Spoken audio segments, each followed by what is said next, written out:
मेरा नाम शालिनी है। हम दो बहनें और हमारा एक भाई था।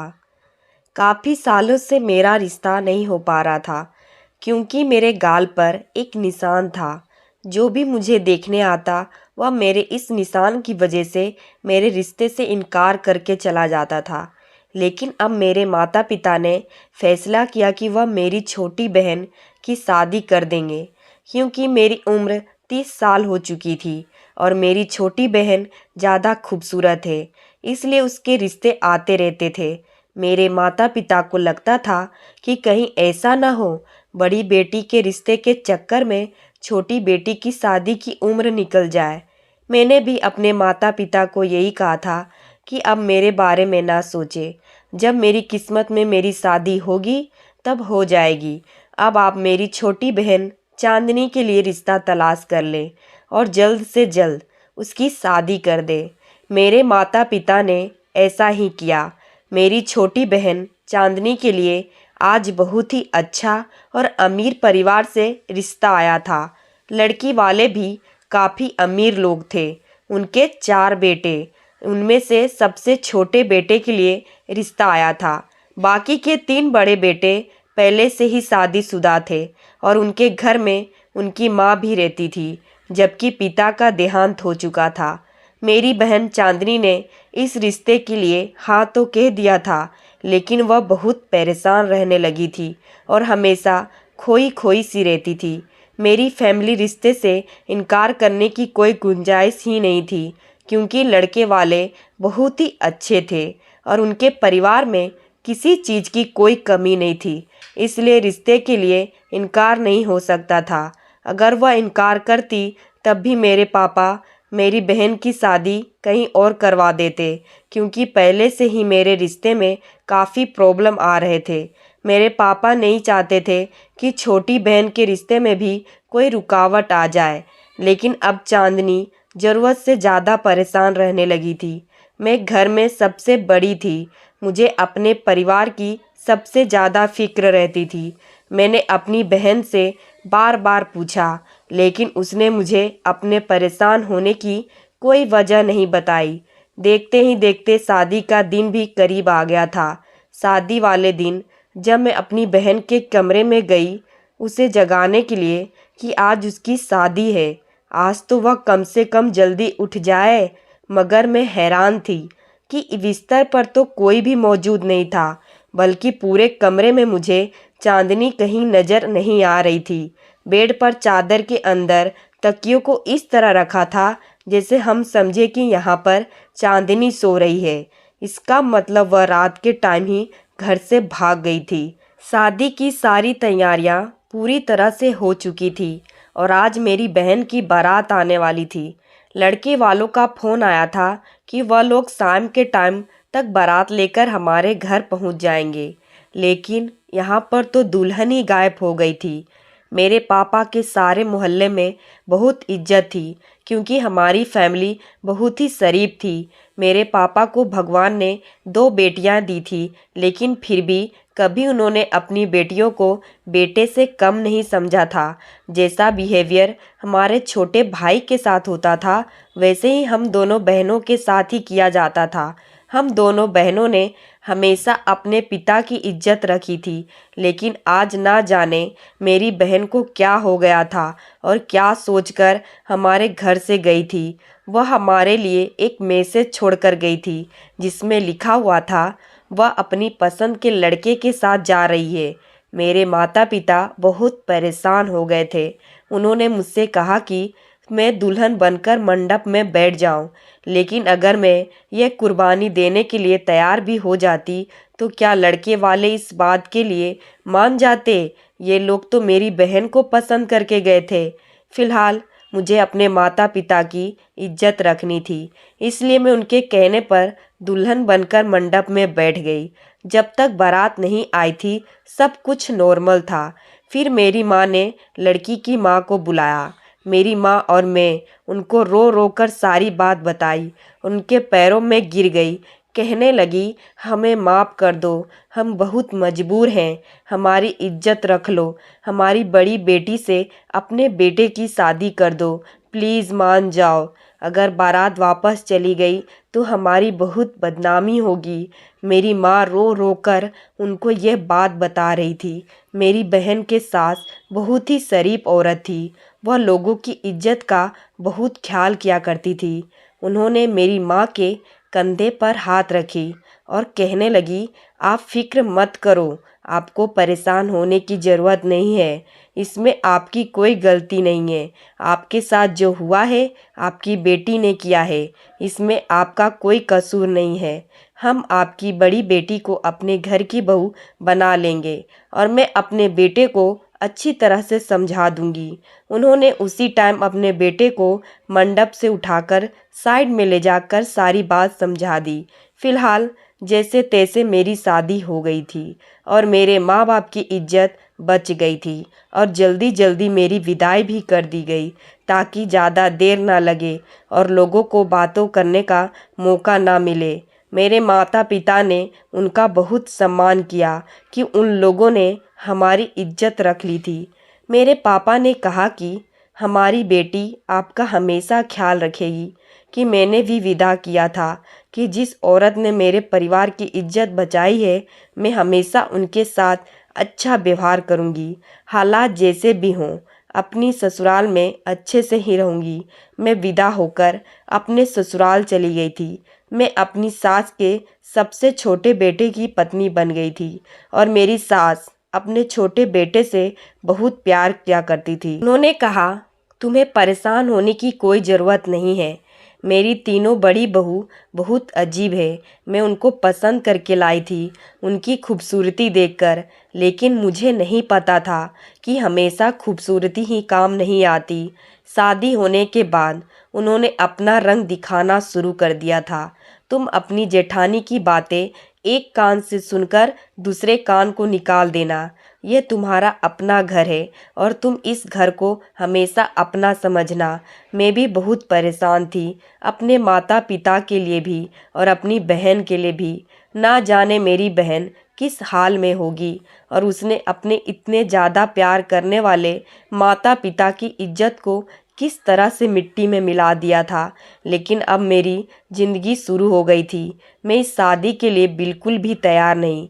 मुझे क्या पता था कि आज मेरी बहन की जगह मेरी शादी हो जाएगी। मुझे लगा मेरी बहन खुद से ही भाग गई है और मुझे आग में झोंक गई है, लेकिन ऐसा नहीं हुआ। वह तो बस किस्मत थी जो इतने अच्छे ससुराल को लात मारकर चली गई थी, चाहे वह किसी बड़े बंगले में भी हो गई हो। लेकिन यह बात उस लड़के के परिवार वाले कभी नहीं भूलेंगे कि वह उस घर में भाग कर गई है। कल को अगर भगवान ने उसे बेटी दे दी तो उसको सब यही कहेंगे कि तुम्हारी माँ अपने घर से भाग कर आई थी और उसने तुम्हारे पिता से लव मैरिज की थी। लेकिन घर से भाग जाने वाली लड़कियाँ इस बारे में सोचती ही नहीं है। इतनी सी बात इंसान क्यों नहीं समझता कि माता पिता हमारे लिए जो फैसला करते हैं वह फैसला बहुत बेहतर होता है। मेरी सास बहुत ही अच्छी औरत थी। कहते हैं कि जिसके दिल में भगवान बसते हैं वह इंसान बुरा नहीं हो सकता। बुरा इंसान हमेशा वही होता है जो भगवान को भूलकर बैठा होता है। मेरी सास सारा दिन भगवान के आगे हाथ जोड़कर प्रार्थना करती रहती थी और हमेशा पूजा पाठ में लगी रहती थी। मंदिर भी जाया करती थी। घर के मालूमात में ज़्यादा नहीं बोलती थी क्योंकि वह अपनी ही दुनिया में बिजी रहती थी। पता नहीं उनको देखकर मेरे दिल को एक सुकून सा होता था। लेकिन इस घर में रहते हुए मैंने यह बात तो नोट की थी कि उनकी इस घर में कोई इज्जत नहीं है। वह अपने घर की बड़ी तो थी, लेकिन उनको कोई भी बड़ों वाली इज्जत नहीं देता था। घर का कोई भी काम उनसे पूछकर नहीं किया जाता था। यहाँ तक कि उनके बेटे उनके साथ बहुत ही बदतमीजी करते रहते थे। मेरी सास ब्लड प्रेशर की मरीज़ थी। कोई भी बेटा उनके खाने पीने का ख्याल नहीं रखता था और ना ही उनको डॉक्टर के पास लेकर जाता था। लेकिन आज मैंने घर में पूरियाँ बनाई थी। मैंने अपनी सास को कहा, आपके लिए तला हुआ खाना अच्छा नहीं है, मैं आपके लिए कुछ और बना देती हूँ। उन्होंने कहा, नहीं, मुझे आदत नहीं है, जो बना है वही खा लूँगी।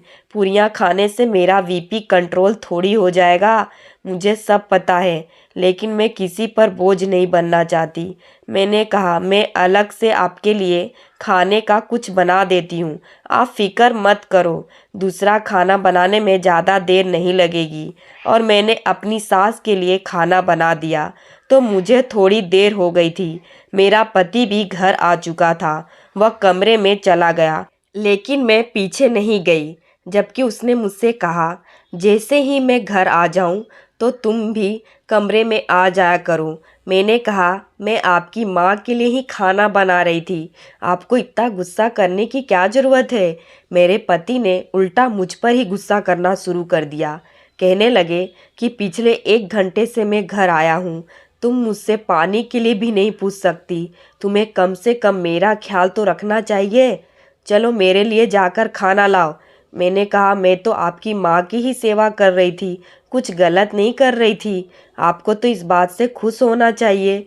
मेरे पति ने कहा कि कोई ज़रूरत नहीं है मेरी माँ की सेवा करने की। घर में 3 भाभियाँ हैं, उनमें से एक भी माँ की सेवा नहीं करती। अगर यह जिम्मेदारी तुम अपने सर लोगी तो फिर तुम्हें हमेशा ही ये सब कुछ करना पड़ेगा। तुम मेरे हिस्से का टाइम मेरी माँ को दोगी तो मैं खुश नहीं रहूँगा। मैं हैरान थी अपने पति की बातें सुनकर। आखिरकार मेरी बूढ़ी सास को भी तो किसी को सेवा करनी चाहिए।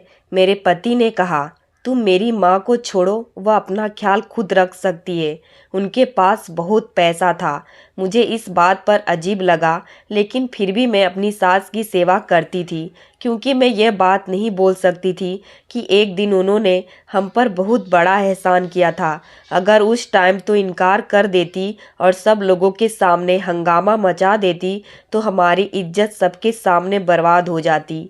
मेरी ससुराल दूसरे शहर की थी, इसलिए हमारे रिश्तेदारों या आस पड़ोस के लोगों को मेरी बहन के बारे में पता नहीं चला था, और यह भी नहीं पता था कि अपनी बहन की जगह विदा होकर मैं आ गई हूँ।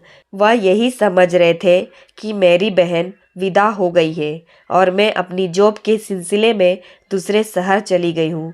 मेरे माता पिता ने रिश्तेदारों और मोहल्ले वालों से भी कह दिया था कि मेरी बहन अपने पति के साथ उसकी नौकरी की वजह से विदेश में शिफ्ट हो गई है और मैं दूसरे शहर में बहुत अच्छी पोस्टिंग पर जॉब कर रही हूँ और परमानेंट अपनी जॉब पर ही रहने वाली हूँ।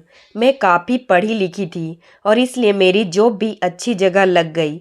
मेरे माता पिता अपनी इज्जत बचाने के लिए बहुत से झूठ बोलते रहते थे, क्योंकि ज़माना तो वजह मांगता है, क्योंकि लोगों को तो जवाब देना ही पड़ता है।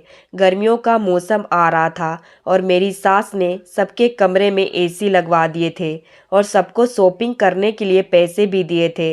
लेकिन जब मेरी सास ने मुझे पैसे दिए तो मैंने कहा, मुझे पैसे नहीं चाहिए, अभी अभी तो मेरी शादी हुई है, मेरे पास पहनने के लिए बहुत सारे कपड़े हैं। मेरी जेठानी ने कहा, फिर तुम्हारे हिस्से के पैसे भी मुझे दे दो, क्योंकि हमारी शादी को तो बहुत टाइम हो गया है और हमारे पास इतने ज़्यादा कपड़े पहनने के लिए नहीं है। ये बात कह कर वह ज़ोर ज़ोर से हंसने लगे।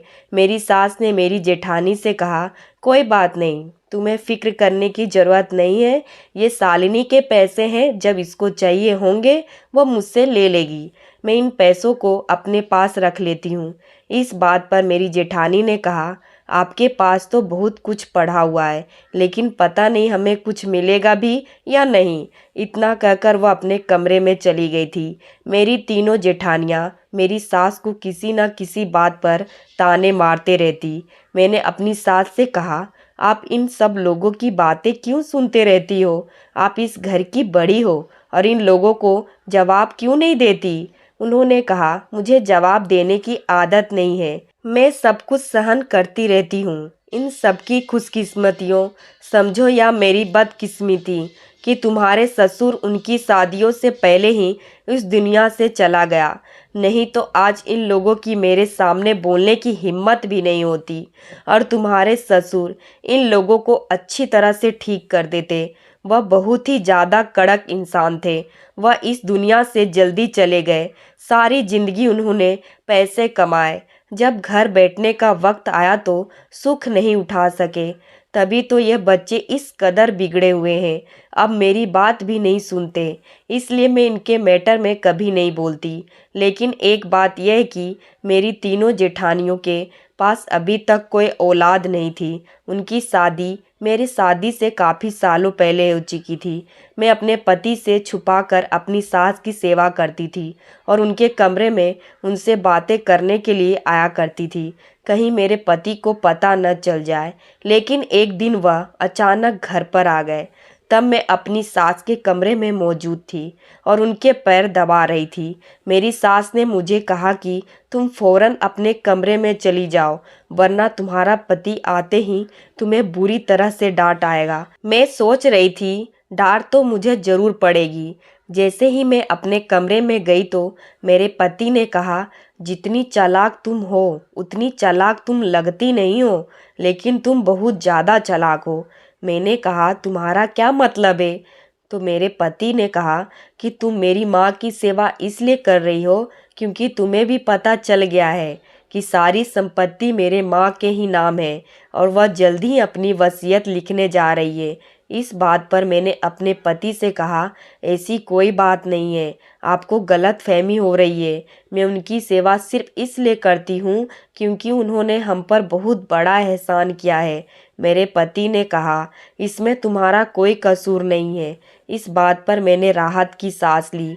मेरे पति ने कोई तो अच्छी बात कही थी कि इसमें मेरा कोई कसूर नहीं है। मेरा पति इस बात को मानता है, मुझे हर बात की कसूरवार ठहराया जाएगा।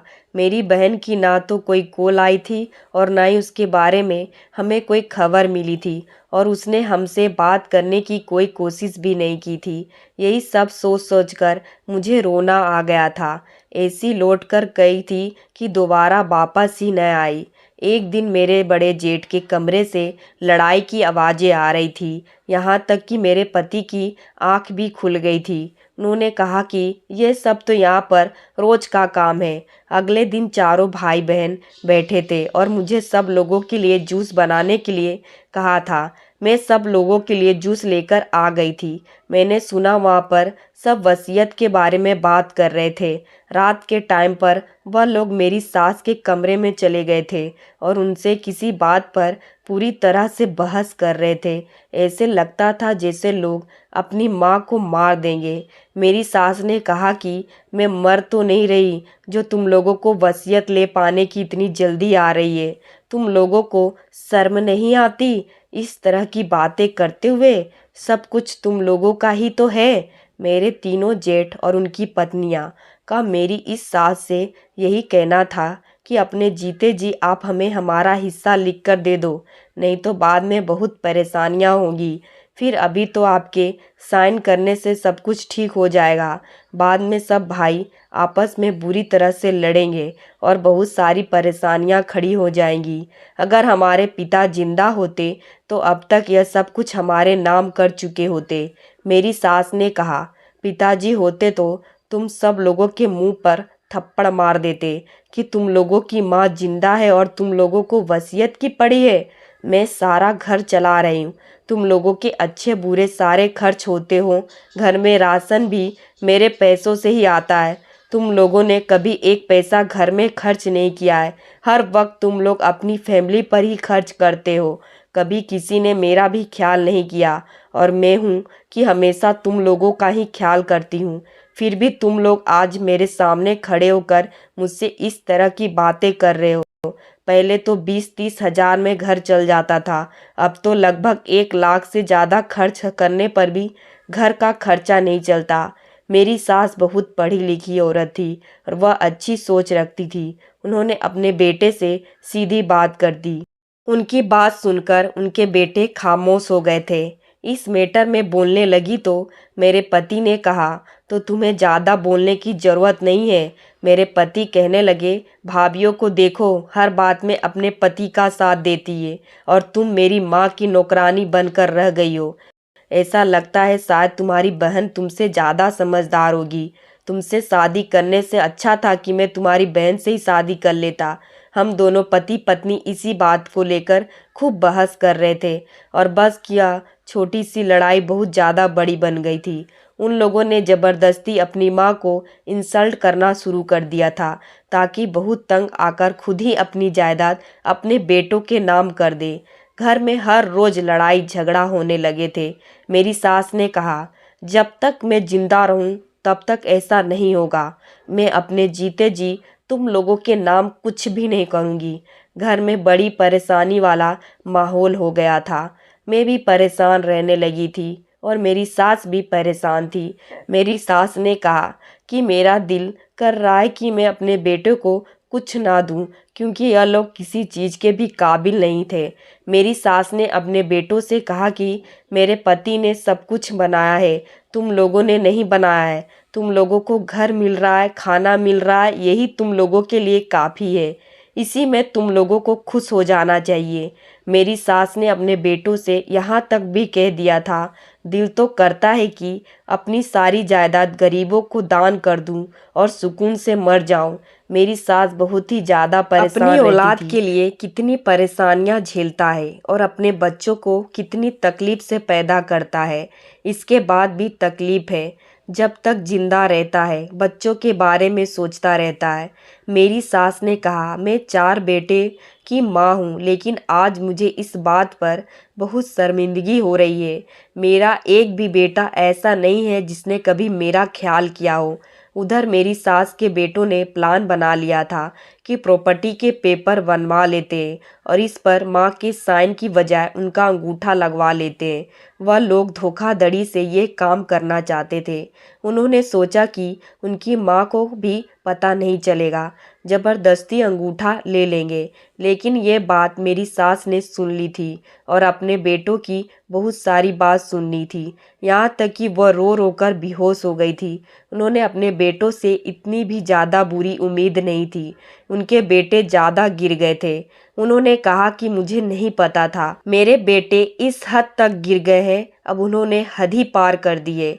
उनकी पत्नियां दिन रात अपने पतियों के दिमाग खराब करती रहती है और मेरा पति भी अपनी भाभी की ही बात सुनता था। मेरी सास ने कभी किसी बहू के साथ कोई बदतमीजी या बुरा सलूक नहीं किया था, कभी उनसे बदतमीजी से बात तक नहीं की थी। फिर भी वह सब उनके दुश्मन बनी हुई थी। ये सोचकर मुझे बहुत बुरा लगता था। एक रात हमारे घर में बहुत ज़्यादा झगड़ा हो गया था। सब लोगों ने अपनी हद पार कर दी थी। आज चारों बेटों ने अपनी माँ पर हाथ तक उठा लिया था। यह देखकर मेरी तो आंखों में आंसू आ गए थे। मेरी सास की तबीयत बहुत ख़राब हो गई थी। मैं उनकी तबीयत का पता करने के लिए गई। उन्होंने अपने कमरे के दरवाजे को अंदर से लॉक कर लिया था। मैंने सोचा शायद वो बहुत परेशान है। मैंने उनको तंग करना ठीक नहीं समझा था। उसके बाद मैं भी अपने कमरे में जाकर सो गई थी। मेरी सास को पता चला था कि उनके बेटे इस हद तक गिर चुके हैं। वह बहुत ज़्यादा उदास रहने लगी थी। मेरी सास मेरे अलावा किसी पर भी भरोसा नहीं करती थी क्योंकि उनके अपने बच्चे ही उनकी जान के दुश्मन बने हुए थे। एक दिन मेरे पति ने कहा, मेरी माँ तुम पर बहुत भरोसा करती है। हमारे हाथ से तो कभी वह एक गिलास पानी लेकर भी नहीं पीती। तुम उनको चाय में मिलाकर बेहोशी की दवाई दे दो ताकि हम उनका अंगूठा लगवा लें। मैंने कहा, मैं ऐसा बिल्कुल भी नहीं करूँगी। मेरी सास मेरी माँ समान है और मैं अपनी सास के साथ गलत नहीं कर सकती। मेरे पति ने कहा कि इसमें तुम्हारा ही फ़ायदा है। मेरे पास जितनी भी प्रॉपर्टी आएगी तो तुम्हें भी मिलेगी। तुम मेरी भाभीयों की तरफ देखो, कितनी समझदार है। एक मेरी ही किस्मत फूट गई है जो मैंने तुमसे शादी कर ली और तुम मुझे मिल गई हो। बस करो यार दिखावा। यह दिखावा करके तुम्हें कुछ नहीं मिलेगा। वह तुम्हारी सास है और सास बहू में कभी कोई दोस्ती नहीं हो सकती। मेरे पति ने मुझे पहले बहुत प्यार से समझाया। मैंने साफ इनकार कर दिया था। काफ़ी सारी बातें सुनाना शुरू कर दी थी और मुझे खूब झगड़ा करने लगा कि मैं तुम्हें तलाक दे दूंगा। मैंने कहा, तुम जैसे इंसान के साथ मैं रहना भी नहीं चाहती। इससे अच्छा है कि तुम मुझे तलाक ही दे दो। जो इंसान अपनी माँ के साथ धोखा करने को तैयार है, कल को अपनी पत्नी को भी बेच देगा। इस बात पर मेरे पति ने मेरे मुंह पर जोरदार थप्पड़ मार दिया। मेरी सास ने मेरे चेहरे पर थप्पड़ का निशान देख लिया। उन्होंने मुझसे पूछा, तुम्हारे चेहरे पर क्या हुआ है? मैंने कहा, मैं सीढ़ियों से गिर गई थी इसलिए चोट लग गई। मेरी सास कहने लगी, मैं बूढ़ी हो चुकी हूँ, मुझे पता है तुम गिरी नहीं हो, बल्कि तुम्हारे पति ने तुम पर हाथ उठाया है। सच कह रही हूँ ना? तुम मुझसे कुछ छुपा रही हो? अब साफ साफ बता दो, क्या बात है? मैंने उनको सच बात तो नहीं बताई थी, क्योंकि मैं उनको और ज़्यादा परेशान नहीं करना चाहती थी, लेकिन शायद वह सारी बात समझ रही थी। मुझे देखते ही उनकी आंखें भर आई थी और वह रोने लगी थी। इसी तरह से दिन गुजरते चले जा रहे थे।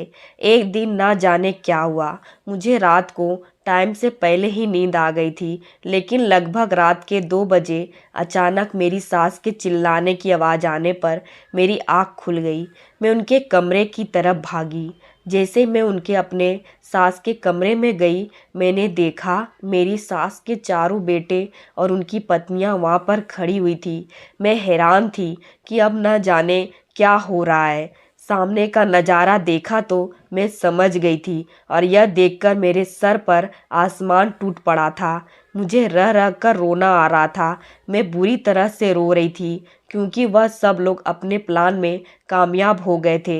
उन्होंने अपनी माँ से प्रॉपर्टी के पेपर पर साइन करवा लिए थे और अपनी माँ के हाथ पकड़कर घर से धक्के देकर बाहर निकाल दिया था।